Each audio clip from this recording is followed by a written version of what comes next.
Hello and welcome to another Podcast Pontifications with me, Evo Terra. If you're watching this on video, this is not a podcast.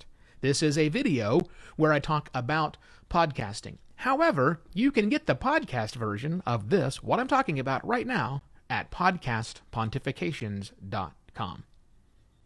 Today is the end of my 4-part mini-series called Know Your Podcast, Know Yourselves, and I'm going to give you a simple 2-question test of your web presence, which I think you will find enjoyable. Part 1 of the program was all about making sure that when someone stumbles across your show in places like the Apple Podcast/iTunes directory, you'll look good. The show looks good. Part 2 was all about making sure if somebody does hit play that it sounds fine, that the good branding, opening, a great first impression, and also last impression. And part 3 was about removing the bad audio stuff from inside of your show. But today we'll wrap this mini-series with a talk about what happens for people who have not yet listened to podcasts. What about the 70 or 80% of the humans you will encounter every single day who say, yeah, I don't really listen to podcasts. I know about them because everybody knows about them, and I don't really listen. What's in it for me? We're going to talk about that. We're going to talk about not how you approach those people, but so that when one of those people encounters your web presence, you actually, come across like a podcaster. And that's really the heart. So let's begin. Here's the 2-question test. And we're going to start with your website itself. Most of my clients, as you know, are businesses, so I'm aiming this towards them, but anybody will get value out of this. You've got to have a website for your podcast. Really, you do. It's 2019. You need a website, even if it's a simple little splash page, even if you're using the website that's automatically generated from your hosting company or a combination thereof. You need to have a web presence. You need to have that on a website. And the second part is social media. But I'm going to break them apart. Let's talk about your website right now. Here's the 2-question test. That's it. What I want you to do, sit down, pull up your website, your company website, your personal branding website, your website, that thing that you do, your individual.com, as we like to say in the world. All right? Pull that up. Go find somebody who works in your office. Hopefully they don't work for you, or if they do work for you, they'll give you an honest answer. But find somebody who works in your office, somebody who knows your field, somebody who kind of gets what's going on. Sit them down at your open website, your home page of your website, and ask them a single question. Does it look like I have a podcast?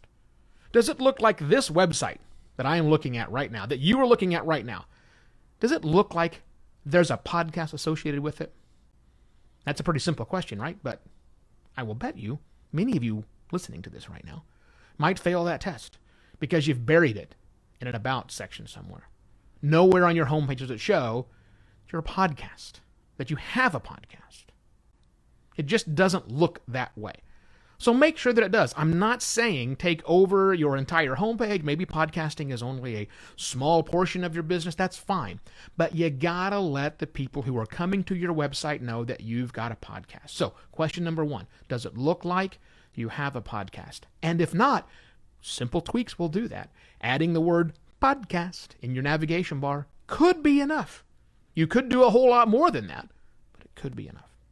So that's question number 1. Question 2, with that same exact person, now on your website, regardless of what they said, yes or no, now navigate to the podcast page on your website, because you probably run a business, and there's probably more to your business where you as a person than just having a podcast. So navigate to the podcast page. Okay, so where your podcast is listed. And now ask the person to answer this question for you. Question number 2. Is this page outcome oriented? Now, what is the outcome you want for your podcast? Well, you want someone to listen. You want someone to become a listener. So when they're on your podcast page, not your website, but on your website, the specific page about podcasting on your website, is it actionable? Is it designed to get someone to listen to your content? A lot of podcast web pages I see are designed to let people read content, but they do not make it easy to listen. So, is it designed so that someone can easily listen? Is that the outcome you're looking for with your podcast page on your website? Those are the two questions for your website. Now, let's talk about your social presence, because that's the second way people who may not currently be, in fact, likely aren't hardcore listeners to podcast. They might, and certainly not your podcast, but any podcast, they might stumble across your social presence. You have to have a social presence. It's 2019 almost, and we start posting content on social, and that's what we have to do. So do the exact same test. Number one, go to any of your properties. I don't care. LinkedIn, fine. Tumblr, whatever. Go to your social media property that you personally, or your brand, or your company's page on that social property, and ask those same two questions. But number one, the profile itself. Does it look like there is a podcast associated with this person, this brand, this company? Is it in your bio? Does it, when you look at the random tweets or the random updates that you've put out there, or the post, the status updates, do they at some point in time say podcaster or company has podcast? Not just sharing the occasional update that you have, not just the automatic sharing you're probably doing when you produce a new episode, but does your profile look like you are a podcaster, that your business has a podcast? It doesn't have to be front and center, but use that area. Make sure it looks, and you're going to have a tough time judging this, so have somebody do it for you. Sit that same person down. Here's my Twitter page. Does it look like I have a podcast? And if not, make the necessary modifications. Second part is very similar. The individual items that you are sharing, if you are in fact sharing anything at all about your podcast, is it action forward? Is the outcome that somebody would have when they engage with that piece of social content that you would get a listener? Is it designed to bring in listeners? I didn't say subscribers. I said listeners. Not all of the content you share should be about your podcast and saying, listen to me, listen to me, listen to me. No, it shouldn't be. A relatively small percentage likely should be about that. You've got to build your own credibility in your industry. You've got to share relevant things about your business outside of podcasting. But you should do something more than just sharing once about the podcast. And if you do share about your podcast, can someone actually listen right there from social? Did you make it easy for someone to listen to your content? Are you sharing an audiogram or something else that has, maybe that's good listening, maybe it's not? Do you know? Is it easy for someone to actually listen to your content from social? Not an easy thing to do. There you go. Two-part question. Number one, main overall. Does it look like I have a podcast?